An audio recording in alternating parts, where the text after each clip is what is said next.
કાલે આપણે શીખ્યા હતા ને કે તમારા પેજ ઉપર આપેલું છે પણ એની ઉપર એવું હતું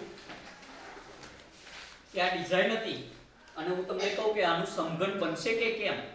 એ ડિઝાઇન કઈ આપેલી છે તો કે અહીંયા આપેલી છે. તો હું અહીંયા તમને એમ કહું કે આનું સમઘન બનશે કે કેમ, આ આમ ભરે આમ ભરે આમ ભરે આમ, તો આપણને ખ્યાલ આવે નહીં.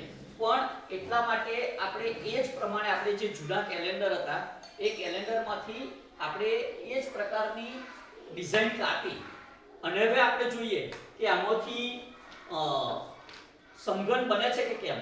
તો આપણે જોયું હતું એ પ્રમાણે કે એને ઘીસી વાળી દીધેલી હતી આપણે. હવે આ પ્રમાણે આપણે ગોઠવતા જઈએ છીએ અને આપણે જોઈએ છીએ એક સરસ મજાનું સમઘન આપણને અહીંયા બનીને તૈયાર જોવા મળે છે. આ કયામાંથી બન્યું તો કે આ પ્રમાણે આ જે ડિઝાઇન છે એમાંથી બનાવી. હવે આ એક બીજી ડિઝાઇન છે એ પ્રમાણે જોઈએ કે આમાંથી આ સમઘન બને છે કે કેમ.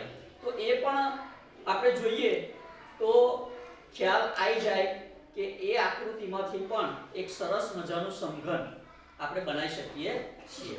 અને આ બધી જ વસ્તુઓ આપણે બેસ્ટમાંથી બેસ્ટ એટલે જૂના કેલેન્ડર આપણી પાસે હોય, જૂના પુઠ્ઠા હોય, જૂના ખોખા હોય, જૂના જાડા કાર્ડ પેપર હોય, તો એમાંથી આપણે આ બનાવી શકીએ છીએ. તો દરેકે કાલે કહ્યું કે એ પ્રમાણે ઘેર જઈને પ્રયત્ન કર્યો તો બધાએ. ઓકે.